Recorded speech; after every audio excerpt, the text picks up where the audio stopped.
ये गरीब आदमी आप लोगों से हाथ जोड़ के प्रार्थना कर रहा है, इसकी भी थोड़ी बहुत इज्जत रखो, इसकी भी बात मानो बेचारे की। इतनी देर से ये भी थूक बिलो रहा है बेचारा, बड़ा दुखी परेशान होकर वीडियो बनाया इसने। इसने सोचा कि बस मैंने तो पोल खोल दी पवन दास की। ये नहीं पता कि परमात्मा उल्टा खेल जो है वो खिलवा देंगे। तो इसकी भी थोड़ी बहुत इज्जत रखो भाई, इसकी बात भी मानो। ये क्या कह रहा है सुन लो, इसकी भी जरा क्या प्रार्थना कर रहा है। तो सभी भगत भाइयों से मेरी हाथ जोड़ के प्रार्थना है कि कृपया पवन की बातों में ना आए। पवन संजय जो है गुरुद्रोही है, इनसे के संपर्क में ना रहे। ये संजय कहां से लिया है बीच में? कौन है संजय? कभी मेरे साथ में देखा क्या तूने उसको बैठा हुआ? उसने राम मंदिर का उसने विरोध किया क्या? उसने भंडारे का विरोध किया क्या? राजनीति का विरोध किया क्या? धनाना में स्टेडियम बना दिया उसका विरोध किया क्या? तुम्हारे किसी भी कुक्रम का उसने विरोध किया क्या? वो सात संगति से जुड़ा हुआ है क्या? वो सत्सेवक है क्या? अरे मेरे नाम के साथ में क्यों जोड़ रहे हो? गाय के साथ में यारो तुम मतलब गधे को जोड़ रहे हो। अरे गाय के साथ में गधे को मत जोड़ो, वो तो गुरुद्रोही है, वो तो तुम्हारे से भी बड़ा निकम्मा है। लेकिन तुम्हारी आदत बन गई कि पवन दास के खिलाफ तो कोई सबूत है नहीं और वो सरेआम उल्टे काम कर रहा है, तो उसके साथ मेरा नाम जोड़ के और संगत को जो है तुम लोग मतलब गुमराह कर दो। कब तक करोगे भाई, कब तक करोगे? पवन की बातों में ना आए। पवन संजय जो है गुरुद्रोही है, इनसे के संपर्क में ना रहे। सतगुरु रामपाल जी महाराज जो है मैनेजमेंट के माध्यम से सारी क्रियाएं कर रहे हैं, सब कुछ कर रहे हैं। आप ये देख लो तूफान किस, ज्ञान का तूफान किस दिशा से उठा हुआ है। ज्ञान का तूफान इस पवन की तरफ से उठा हुआ है या सतगुरु रामपाल जी महाराज जी की तरफ यानी मैनेजमेंट की तरफ से उठा हुआ है। जितना ज्ञान का प्रचार सतगुरु रामपाल जी महाराज मैनेजमेंट के माध्यम से कर रहे हैं, कोई नहीं कर रहा है। ये साफ दिखाई दे रहा है। इतने बड़े भंडारे हो रहे हैं, इतने बड़े बड़े आश्रम खुल रहे हैं। ज्ञान का तूफान कहां से उठ रहा है? ठीक है भैया, ज्ञान का तूफान तो तुम्हारी तरफ से उठ रहा है। तुम्हारे पास पैसा है, तुम्हारे पास भी मूर्ख संगत है, तुम अपने धार्मिक धंधे के लिए टीवी चैनल पे सत्संग चलाओ, ज्ञान गंगा बिकवाओ, लेकिन तुम ज्ञान के लिए थोड़ी कर रहे हो, तुम तो अपने धंधे के लिए कर रहे हो। अगर तुम लोगों को ज्ञान होता, मैनेजमेंट वालों को, गुरुजी के परिवार वालों को, तो बरवाला कांड ही नहीं होता। अगर तुम गुरुजी के आदेश में चलते, उनकी आज्ञा में चलते, तो बरवाला कांड ही नहीं होता मेरे भाई। अरे संत कभी कोई ऐसी शिक्षा देगा क्या जिससे वहां पे झगड़ा हो, लड़ाई हो? लेकिन तुमने संत की बात मानी कहां? तुम तो अपनी मनमानी कर रहे थे। तो तुम्हें अगर ज्ञान नहीं होता और तुम्हारा मकसद अगर ज्ञान का ही प्रचार करना होता, तो बरवाला कांड ही नहीं होता, गुरुजी जेल में नहीं होते आज। लेकिन तुम्हारी नालायकी के चलते परमात्मा जाके जेल में बैठा है इस गंदगी को दूर करने के लिए। तो कहते ज्ञान का तूफान कहां से उठा हुआ है? क्या फायदा उस ज्ञान का जिस ज्ञान का तुम खुद ही अज्ञान कर देते हो? अरे गुरुजी कहते हैं 5 किलो देसी घी का हलवा बनाया और उसमें 1 मुट्ठी बालू रेत की डाल दी। क्यों बनाया? तुमने तो ऐसी तैसी कर दी सारी कि उसको कौन खाएगा? तो ज्ञान प्रचार भी कर रहे हो और खुद ही ज्ञान का अज्ञान कर रहे हो। ज्ञान में फिर तुम पाखंड भी मिला रहे हो, अनुपासना में सहयोग कर रहे हो, गुरुजी के नियम तोड़ रहे हो। क्या फायदा तुम्हारे उस ज्ञान प्रचार का? देसी घी के हलवा में खुद ही बालू डाल रहे हो, फिर कह रहे हो हम हलवा बना रहे हैं, हलवा बना रहे हैं। बनाते रहो हलवा, अपने मुंह मियां मिट्ठू बनते रहो, लेकिन परमात्मा के भक्ति विधान अनुसार तुम कुछ नहीं कर रहे। जितना फायदा मिलेगा उतना नुकसान भी तुम्हें झेलना पड़ेगा ज्ञान का अज्ञान करने का। तो आज के लिए इतना ही। सतगुरु रामपाल जी महाराज बंदी छोड़। क्यों आज के लिए इतना ही? क्यों? अभी तो पवन दास के मोबाइल की बैटरी चार्ज है, 1 घंटे और बोल दे, कुछ 2-4 बात बोलनी हो तो भाई इतने में क्यों खत्म कर रहा है? अरे हम तो 4-4 घंटे की वीडियो बनाते हैं, 15 मिनट में बस। आज के लिए इतना ही। और बोलते था 2-4 बात है, थोड़ा ज्ञान आधार से और मालिक के दया से जो है चर्चा हो जाती। आज के वीडियो में केवल इतना है। कोई समाचार सुनाना रहा है कि कोई समाचार सुना रहा है क्या कि आज समाचारों में केवल इतना ही? हमारे अगले बुलेटिन के लिए इंतजार करें कल तक का। भाई और बहनों, अब आपको कुछ मैं प्रमाण दिखाता हूं। गुरुजी का लड़का जिसने अयोध्या में भंडारा लगाया, मैन वहां पे हेड था, और गुरुजी ने क्या कह रखा है अपने उस लड़के के विषय में। ये 2 भगत भाई बहनों की आपस में बात सुन लो। जब अयोध्या में भंडारा शुरू हुआ तो किसी ने बात करी मैनेजमेंट वालों से, तो जो व्यक्ति संत रामपाल जी के साथ में रहा करता था, गुरुजी के जो है लड़के के साथ में रहा करता था, और अंदर की जो भी बातें हुआ करती थी वो उसको समझा रहा है कि गुरुजी का लड़का क्या है और कैसा है, और गुरुजी उसके बारे में क्या कहा करते थे। जी सुनो मेरी बात, आपको एक बताता हूँ, एक आप हमारा इंस्टेंस बताता हूँ आपको। हम जाते थे पुस्तकों की सेवा में, हाँ जी, गांव गांव, हाँ जी, जब गुरुजी थे यहीं पे, हाँ जी, तो गुरुजियों का लड़का था हाँ जी, वीरेंद्र, ठीक है। अ, वो थोड़ा खपड़ू था, उसकी बनती नहीं थी, अपनी चलाता था, करता था, सेवा नहीं करने देता था, दिक्कतबाजी करता था, बहुत हम्म, बहुत दिक्कत करता, राजनीति कहते हैं ना जिसको आप, वो राजनीति करता था, हाँ जी, गुटबाजी करता था, ये करता था, वो करता था। उसकी शिकायत जाती थी गुरुजियों के पास। हम्म, गुरुजी ने उसको धमका दिया एक बार, अच्छा, भाई सुधर जा तू, कुछ ना। हाँ फिर भी जी, नहीं माना वो, हाँ जी, हाँ जी, माना ही नहीं हाँ जी, वो फिर करने लग गया। हाँ जी। तो वो तो तो भगत जी वो तो गलत एक चल मिनट रहा था सुनो ना। सुनो सुनो सुनो सुनो सुनो मेरी बात, आगे सुनो ना। हाँ जी, फिर गुरुजी के बाद प्रार्थना जाती, हाँ जी, भाई वो तो डेली का सत्य आपने सेवा का काम होता था।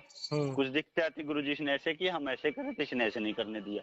हाँ तो जी, गुरुजी ने उस संगत बैठी हुई थी अपनी, सारे जो भगत की सेवा में जाते थे, मैन सेवादार जिनकी थी, हाँ जी, हाँ जी, गुरुजियों ने भाई ने बोला, मैं इसको बचपन से जानता हूँ कैसा है, हाँ जी, ठीक है, यो एक खुट्टा है हाँ जी, आपके लिए, हाँ, ठीक है, और आप इसको उखाड़ रहे हो, हाँ जी, ठीक है। हाँ यो जी, भगवान ने आपके लिए गाड़ रखा है, आपको दास बनाने के लिए, और आप इसको उखाड़ने लग गए।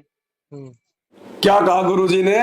गुरुजी ने कहा कि भाई मैं इसको बचपन से जानता हूं, बचपन से, और भाई वो खूटा गाड़ रखा मैंने, खूटा, और तुम इस खूटे को उखाड़ रहे हो।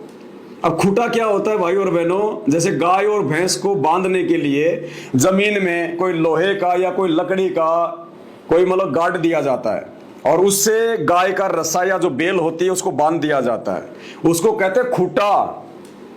और वो खूटा यदि गड़ा हुआ है तो ठीक है, और यदि उस खूटे को किसी ने उखाड़ लिया, गाय ने या बैल ने, और जब वो चलेगी तो उसके वो पैर तोड़ेगा, वो खूटा उसके पैरों में लगेगा, कभी उसके यहां लगेगा, कभी यहां लगेगा, कभी उसके घुटने पे लगेगा, वो खूटा उसको मारता हुआ ही जाएगा, वो लकड़ी। तो गुरुजी ने कहा कि वो खूंटा है, खूंटा, इसको छेड़ो मत, इसको उखाड़ो मत, नहीं तो ये तुम्हें दुखी करेगा, ये परेशानी करेगा तुम्हें खूंटा। अरे जब खुद भगवान अपने उस कलयुगी बेटे के लिए पूरी संगत के सामने बैठ के ये शब्द कह रहा है, अरे फिर भी संगत की आंखें नहीं खुल रही, फिर भी संगत की आंखें नहीं खुल रही। देखो ये निशान आ गया, ये निशान उसी समय आता है जब कोई बात सही होती है। ये और किसी के लाइव में नहीं आता, और किसी के लाइव में नहीं आता। ये परमात्मा इस पवनदास के लाइव में या तो गुब्बारे या ये हाथ के निशान, जो बात बिल्कुल ओके होती है। देखो और आ गया ये बिल्कुल ओके बात है ये, देख लो आज तो बिल्कुल मतलब जल्दी जल्दी आ रहे हैं लाइक, बताओ। अरे ये मोबाइल भी वो तीसरा और आ गया, देख लो, ये मोबाइल भी समर्थन कर रहा है कि भाई पवनदास बिल्कुल सही बात है, वो गुरुजी का लड़का, उनका परिवार गुरुजी के लिए खूटा है, खूटा। भाई सुधर जाओ, मान जाओ संगत वाले, नहीं तो मरोगे बेमौत, अकाल मौत मरोगे। ये गुरुजी का परिवार तुम्हें ना घर का छोड़ेगा ना घाट का, धोबी का कुत्ता बना के छोड़ दिया, मर्यादा तो तुम्हारी तोड़वा दी, भगवान को तो तुमसे कोसों दूर कर दिया, तुम्हारी तो खाली बैटरी चल रही है, वो कितने दिन चलेगी तुम जानो, तुम्हारा राम जाने, स्पष्ट कह दिया। अब आप कहोगे नहीं जी ये बात तो आपस में कोई भगत कह रहे हैं, और भगत तो आपस में झूठ भी बोल सकते हैं, गुरुजी का लड़का ऐसा थोड़ी है। कोई बात नहीं भाई, गुरुजी का लड़का अगर ऐसा नहीं है, आपको लगता है, तो गुरुजी के खुद के मुंह से सुन लो भाई, गुरुजी के खुद के मुख से सुन लो भाई।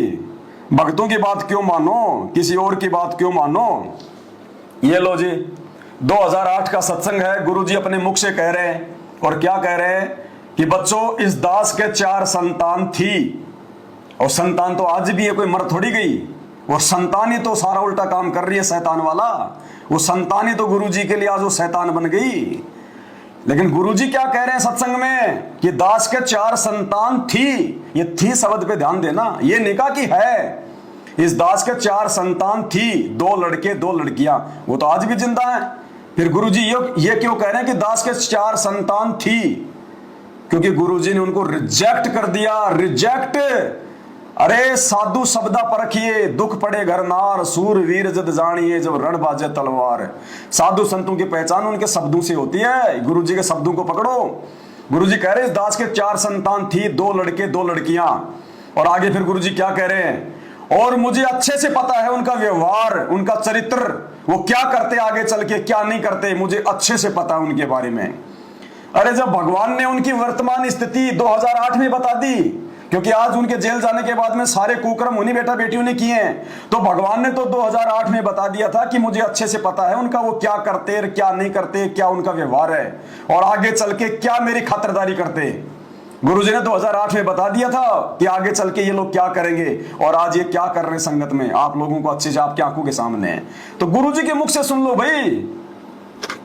वो भाई तो खाली गुरुजी के एक बेटे के बारे में बता रहा है, गुरुजी तो अपने दोनों बेटियों के बारे में और अपने दोनों बेटों के बारे में बता रहे हैं। अभी तो भगवान है, अंतर्यामी है, ये तो आगे तक की देखता है। तो भगवान ने आगे तक की बता दी, वर्तमान समय की भी भगवान ने 2008 में बता दी गुरुजी ने कि आगे चल के वो क्या करेंगे।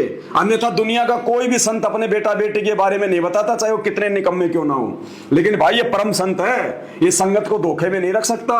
इन्होंने सारे संकेत पहले ही कर दिए कि भैया अगर मेरे मार्ग में चलना है, मेरे से जुड़ना है, मोक्ष प्राप्त करना है तो मैं तो लीला करूंगा आम आदमी की, भले मैं भगवान हूं, लेकिन मैं तुम्हें जो सत्संग दे रहा हूं इन सत्संगों को आधार बना के चलना। मेरा बेटा बेटी को आधार बना के चलोगे तो ना घर के रहोगे, ना घाट के धोबी के कुत्ते बन जाओगे। तो गुरुजी खुद कह रहे हैं कि दास के 4 संतान थी और फिर आगे उनके बारे में क्या बता रहे हैं, सुन लो। आत्माओं, इस दास के 4 संतान, 2 लड़के 2 लड़की थी। यदि ये दास उन्हीं में उलझ पुलझ रह जाता, अब मुझे पता हुआ मेरी कितनी की खातिरदारी करूं, खूब पता है मुझे वह क्या नेचर है उनका, कैसा उनका स्वभाव और क्या करते। अब परमात्मा के चरणों में आया हूं, मेरे लाखों चेले बेटा बेटी हो गए। अब एक को कहता हूं भाई जल लाना, 10 खड़े हो जाते हैं। ये क्या कारण है? क्योंकि मैंने परमात्मा की भक्ति का रटना लाई और उस भक्ति की शक्ति से इन बच्चों में इतनी श्रद्धा बन गई, दोनों हाथों पर रखूं अपने गुरुदेव को, अपने पिता को। बताओ भाई क्या कमी रह गई? अरे क्या कमी छोड़ दी परमात्मा ने संगत को बताने में? और अपने हाथों से कोई मर्डर थोड़ी करेंगे उनका, नालायकों का, शैतानों का। संत का काम होता है समझाना बताना, संत का काम होता है समझाना बताना। और गुरुजी ने स्पष्ट रूप से समझा दिया, बता दिया। अपने बेटा बेटी को रिजेक्ट कर दिया कि इस दास के 4 संतान थी। अपने बेटा बेटी को तो कह रहे हैं कि थी, अब नहीं है। और बाकी संगत के लिए गुरुजी क्या कह रहे हैं कि अब मेरे लाखों बेटा बेटी हो गए। अरे नालायकों, जो गुरुजी के बेटा बेटी है उनकी तो कोई पूछ नहीं, और जिनको गुरुजी ने रिजेक्ट कर दिया उनके पीछे तुम आंखों पे काली पट्टी बांध के चल रहे हो। अरे क्या जवाब दोगे उस परमात्मा को? ज्ञान को आधार बना के चलो, बेटा बेटी को आधार बना के मत चलो, मार खाओगे। ये परीक्षा चल रही है, ये पूर्ण परमात्मा धरती पे अल्लाह को अल्लाह, भगवानों का भगवान है। ये कोई ऐसे तुम्हें सतलोक लेके नहीं जाएगा। कोई सतलोक है वो कोई दिल्ली या बंबई का कोई जो है मतलब कोई मतलब होटल नहीं है, वो सतलोक है, पवित्र लोक। और गुरुजी कहते हैं अगर सतलोक जाना है तो बेटा 24 कैरेट सोना बनना पड़ेगा, 24 कैरेट सोना। और ये गुरुजी का परिवार तुम्हें लोहा बना रहा, लोहा रांग बना रहा, तुम्हें कोडी बना रहा, कोडी। खुद भगवान ने कह दिया उन बेटा बेटियों के बारे में। और आज देख लो 2008 में गुरुजी ने कहा कि मुझे अच्छे से पता कि वो क्या करेंगे, वो क्या ना करेंगे, और आज आपकी आंखों के सामने है वो क्या कर रहे हैं। सारे उल्टे कुकर्म कर दिए गुरुजी के जेल जाने के बाद। सारे उल्टे कर्म जो गुरुजी ने छुड़वाए वो सारे इन्होंने करवा दिए। फिर भी आंखें नहीं खुल रही, फिर भी पवन दास तुम्हें गुरुद्रोही दिखाई दे रहा है, और वो तुम्हें राजा हरिश्चंद्र दिखाई दे रहे हैं। वो राजा हरिश्चंद्र ही तुम्हारी गर्दन कटवाएगा आने वाले समय में। वो राजा हरिश्चंद्र को ये आ गया, निशान आ गया, पक्की बात है ये। क्योंकि मर्यादा टूट गई, गुरुजी का आशीर्वाद हट गया, बैटरी तुम्हारी कब तक चलेगी? अपने आप ही गर्दन टूटेगी, या तो एक्सीडेंट में मरोगे, या आने वाले समय में कोई बीमारी, कोई महामारी, कोई बाढ़, कोई भूकंप है, कोई युद्ध, या वैसे मरोगे कोई डर के मारे, या फिर मतलब भुखमरी में मरोगे। तो मरना ही मरना फिर, क्योंकि भगवान का आशीर्वाद नहीं है। परमात्मा किसी का सगा नहीं है, परमात्मा उसका है जो परमात्मा का बन के रहेगा, और परमात्मा का बन के वो रह सकता है जो परमात्मा की प्रत्येक मर्यादा में चलेगा, प्रत्येक उनके वचन में चलेगा। तो भाई और बहनों देखो, दास तो 8 साल से ना जाने कितने हजारों वीडियो बना दिए। लोग तो अपने धंधे के लिए वीडियो बनाते हैं, 10 मिनट के, 12 मिनट के, उल्टे सीधे वीडियो बनाते हैं, अश्लील वीडियो बनाते हैं, दुनिया भर के फालतू के वीडियो बनाते हैं। और उनके वीडियो को लोग एक बार देखते हैं, दोबारा नहीं देखते, वो रिजेक्ट हो जाता है। जैसे कोई फिल्मी गाना आया, 2-4 दिन तो अच्छा लगेगा महीने पर, उसके बाद कोई नया गाना आ जाएगा, लोग उसको रिजेक्ट कर देंगे। लेकिन संत रामपाल जी के सत्संग और ये सात संगति के वीडियो, ये जब तक विज्ञान चलेगी, जब तक धरती पर मोबाइल रहेंगे, जब तक संत रामपाल जी का ज्ञान चलेगा, तब तक ये 2 चीजें कभी रिजेक्ट नहीं होंगी।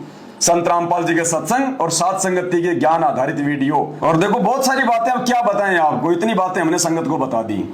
यही है वो शैतान, गुरुजी का परिवार, उनके कोऑर्डिनेटर, यही है वो शैतान।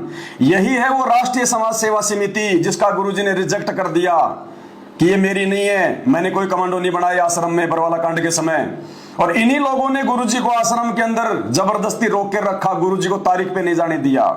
और ये बात खुद गुरुजी का वकील कह रहा है, चंडीगढ़ हाई कोर्ट का वकील है एस.के. गर्ग, नरवाना वाला, जो गुरुजी का वकील है देशद्रोह के मुकदमे में। जब गुरुजी को कोर्ट में लेके जाया गया बरवाला कांड के बाद, तो पीछे से मीडिया ने गुरुजी के वकील से बात करी, तो वकील भी कह रहा कि उनको आश्रम में उनको बंधक बना के रखा हुआ था। अरे भाई, इस मैनेजमेंट से बड़ा तो कोई धरती पे कोई मतलब गुंडा है ही नहीं, इस मैनेजमेंट से बड़ा तो कोई मवाली है ही नहीं। इनके रहते सहते बाहर के लोग आके गुरुजी को कैसे बंधक बना लेंगे? अरे औकात है क्या किसी की? जिस मैनेजमेंट ने काले कपड़े पहना के हजारों भक्तों को मतलब कमांडो बना रखा, आश्रम में जो है किसी को आने नहीं दिया जा रहा, तो किसकी औकात है जो संत रामपाल जी को जाके मतलब बंधक बना लेंगे इन गुंडों से टक्कर लेके?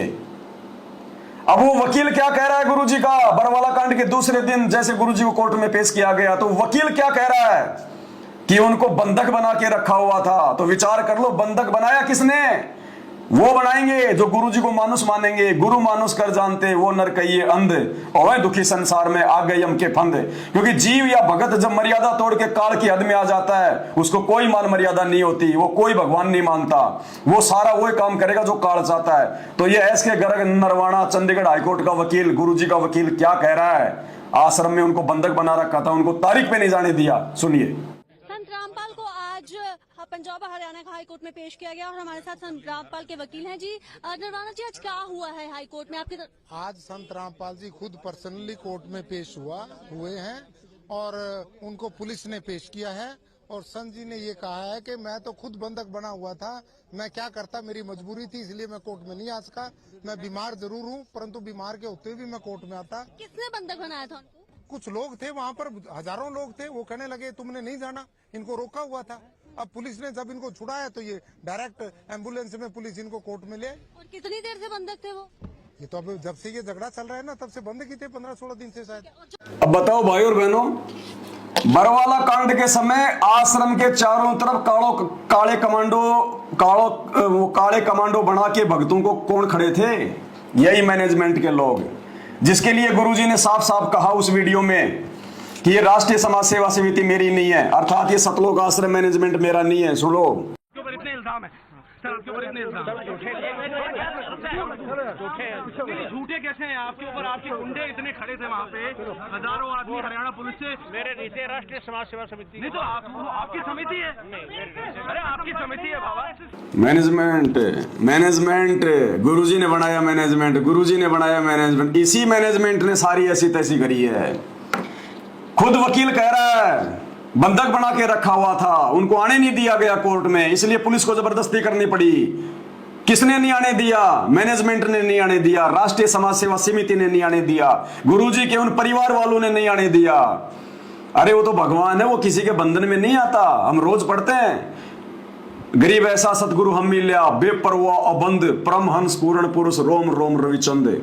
लेकिन भाई उसने परीक्षा भी तो लेनी थी, 28 साल से ज्ञान ही थोड़ी दिए जाएगा, उसने वो परीक्षा भी तो लेनी थी। इसलिए कुछ नहीं बोला परमात्मा, आम व्यक्ति की तरह रहा कि चलो भाई देख लेते हैं मेरा कौन है, काल का कौन है। तो वकील खुद कह रहा है कि उनको बंधक बना के रखा था, रोक के रखा हुआ था, उनको आने नहीं दिया गया। तो रोक के किसने रखा हुआ था? सारी व्यवस्था कौन संभाल रहा था बरवाला कांड के समय? यही मैनेजमेंट तो संभाल रहा था। इसी ने तो भक्तों को कमांडो बना रखा था। यही तो पुलिस को आश्रम में अंदर नहीं आने दे रहा था, जिस कारण से पुलिस कारण इनका झगड़ा हुआ और वो 5 भगत मर गए। तो किसने बंधक बना रखा था संत रामपाल जी को? किसने रोक रखा था? किसने तारीख पे नहीं जाने दिया? खुद ही मैनेजमेंट का वकील कह रहा है संत रामपाल जी का कि वो लोग अब नाम तो ले कैसे बेचारा?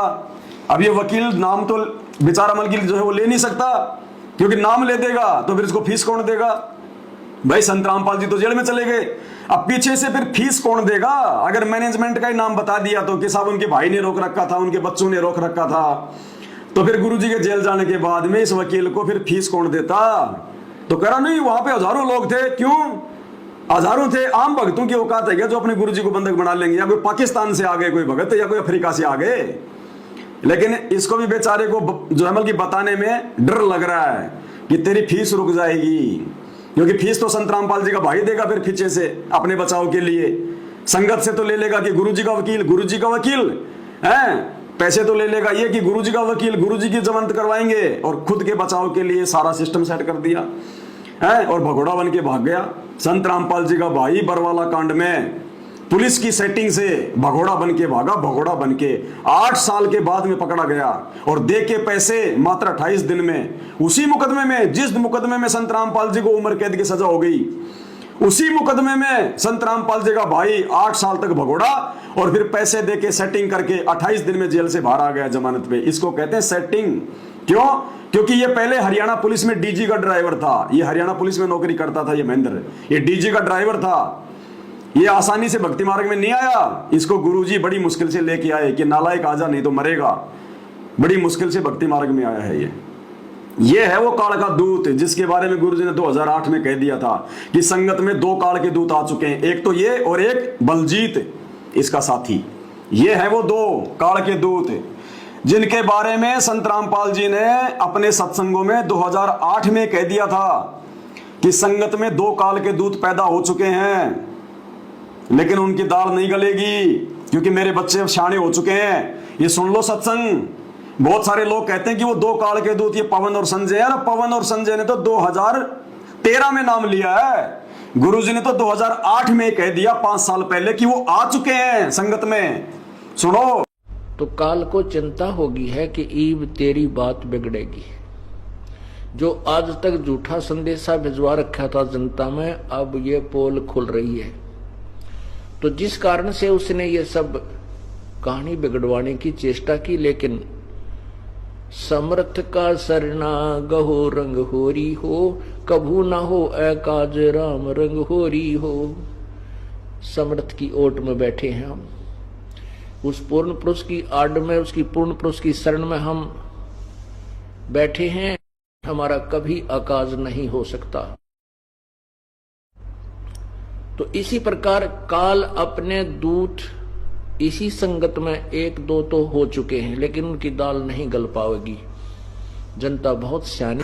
क्या कह रहे हैं गुरुजी कि इसी प्रकार काल अपने दूत संगत में 1-2 तो हो चुके हैं। 2008 में गुरुजी ने संकेत कर दिया था अपने भाई के विषय में, उसकी हरकतों को देखकर, अपने बच्चों की हरकतों को देखकर। 2008 में पवन दास ने तो नाम ही 2013 में लिया है। 2008 में गुरुजी ने कह दिया कि काल ने इसी संगत में अपने 1-2 दूत तो भेज दिए, लेकिन उनकी दाल नहीं गलेगी। दोबारा सुन लो मेरे भाई। तो काल को चिंता होगी है कि ईब तेरी बात बिगड़ेगी। जो आज तक झूठा संदेशा भिजवा रखा था जनता में, अब ये पोल खुल रही है। तो जिस कारण से उसने ये सब कहानी बिगड़वाने की चेष्टा की, लेकिन समर्थ का सरना गहो रंग होरी हो, कभू ना हो ए काज राम रंग होरी हो। समर्थ की ओट में बैठे हैं हम, उस पूर्ण पुरुष की आड़ में, उसकी पूर्ण पुरुष की शरण में हम बैठे हैं। हमारा कभी अकाज नहीं हो सकता। तो इसी प्रकार काल अपने दूत इसी संगत में 1-2 तो हो चुके हैं, लेकिन उनकी दाल नहीं गल पाएगी। जनता बहुत सियानी बना दी हमने, अपने श्रद्धालुओं को तोते की तरह रटा दिया है ये ज्ञान।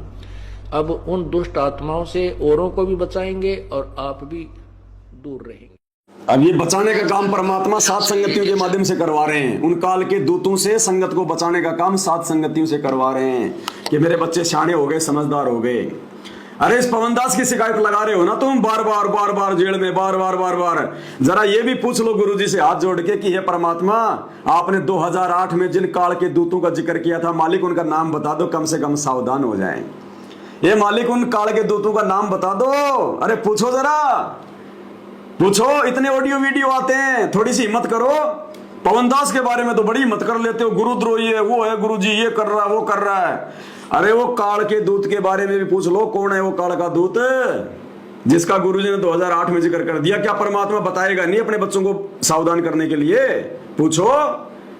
वो महेंद्र है काल का दूत।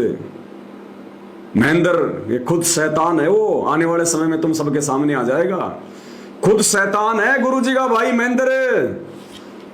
आ जाएगा तुम्हारे सामने थोड़े दिनों में, लेकिन रहोगे फिर उस समय तुम्हारे कुछ हाथ नहीं आएगा।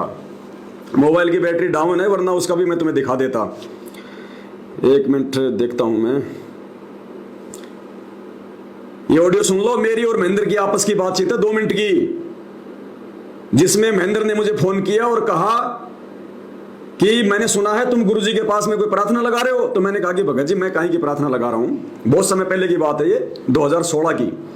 तो महेंद्र ने कहा कि गुरुजी से प्रार्थना करने के बाद भी मेरी मंजूरी जरूरी है। ये है काल का दूत, भगवान से बड़ा हो गया। कह रहा कि गुरुजी से जब तुम प्रार्थना लगाओगे जेल में, गुरुजी तुम्हें जो आदेश देंगे उसके बाद भी मेरी मंजूरी जरूरी है। तो बताओ, गुरुजी से आदेश होने के बाद इस 2 कोटि के जीव की मंजूरी जरूरी है क्या? क्या कह रहा है, सुन लो ध्यान से। साहिब तो कौन सी बोल रहे हैं क्या? हाँ जी। मैं मोहल्ला बोल रहा था, कैसे हो? जी भगत जी। हेलो। हाँ जी भगत जी बताएं। हाँ कैसे हो, ठीक हो? दया भगत जी, परमात्मा जी। वो क्या चक्कर पर क्या मैसेज है भगत जी? मैसेज क्या चक्कर पर देंगे सब लोगों का आपस में? नहीं भगत जी, पता नहीं, वो आज उनसे नवीन भगत जी से बातचीत हुई थी तो काफी कुछ उन्होंने जो मतलब की व्हाट्सएप पे भी मतलब फैला दिया इस तरीके से, जबकि दास ने तो ऐसी कोई गलती भी नहीं की। ऐसा है ना, मैं प्रोसीजर बताऊंगा आपको, ठीक है ना? ऐसे ना उस आपस में इसमें काल घुस जाएगा सब में।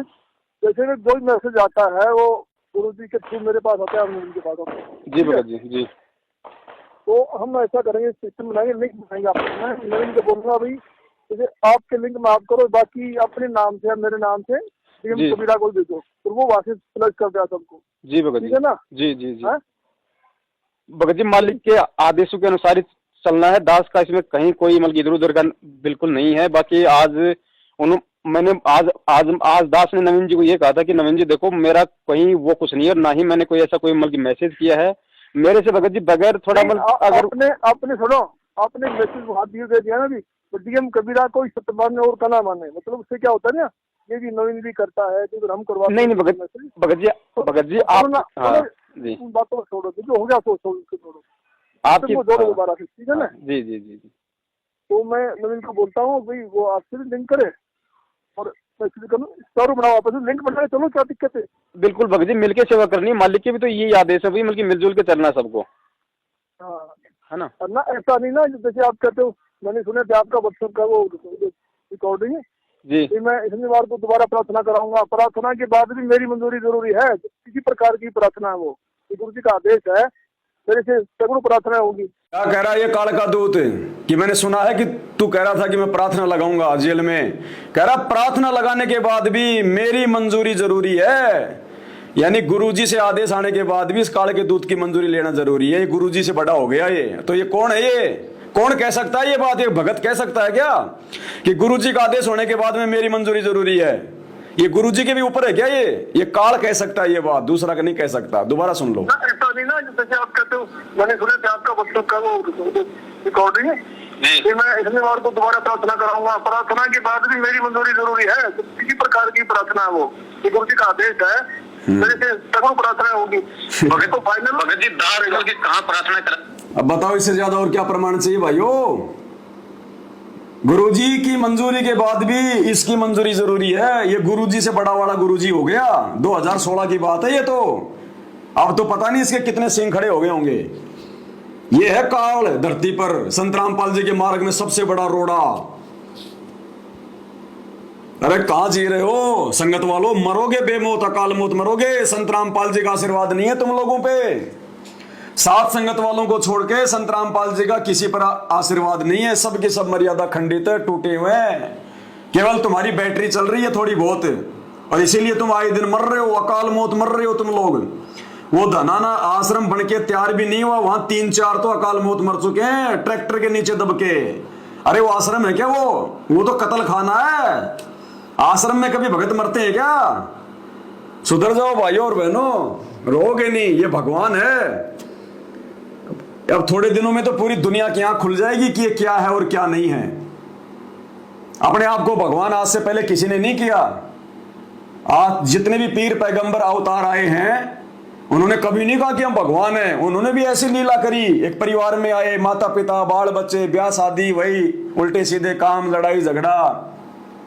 उन्होंने कभी नहीं कहा कि हम भगवान हैं, लेकिन उनके जाने के बाद आज लोगों को समझ में आ रहा कि हाँ वो महापुरुष थे। जबकि ये महापुरुष तो अपने रहते सहते साबित करके जाएगा कि धरती पर इस सृष्टि में मेरे अलावा दूसरा कोई अल्लाह नहीं है, कोई भगवान नहीं है। इसलिए सुधर जाओ भाई और बहनों, जो अनजान है वो तो संत रामपाल जी के जो के सत्संग सुनो। आप हमारी इन बातों पे ध्यान ना दो, ये अंदर का मैटर है। ये मैटर तुम्हें उस समय समझ में आएगा जब तुम संत रामपाल जी के सत्संग समझ लोगे। ये राम कहानी अंदर की बाद में समझ में आएगी। इसलिए आप लोग तो सुनो सत्संग। और जो भगत भाई हैं, जो नाम उपदेशी हैं, वो भाई साथ संगति की वीडियो देख के आंख खोल लो, नहीं तो अकाल मौत मारेगा ये काल आने वाले समय में। ये 4 साल बहुत भयंकर हैं, 24, 25, 26, 27, 28 विनाश, आधी जनसंख्या रह जाएगी दुनिया की। इतना भयंकर तांडव मचेगा, अभी तो शुरुआत भी नहीं है ढंग से। सोच लेना क्या होगा। कोरोना जैसी भयंकर, कई गुना ज्यादा प्रबल स्थितियां होंगी पैदा। अभी रुक जाओ बस, ये 2024 का इलेक्शन है, उसके बाद देखना तानाशाही यहां की सरकार की भी और काल शैतान की सरकार की भी। दोनों तरफ से मरोगे, दोनों तरफ से घुट घुट के मरोगे, दाने दाने को मोहताज हो जाओगे, दाने दाने को। समझदार को संकेत ही काफी है। बाकी आज की वीडियो में केवल इतना ही, और फिर परमात्मा दया करेंगे तो फिर लाइव आएंगे। बंदी छोड़। सतगुरु रामपाल जी परमेश्वर जी की जय हो।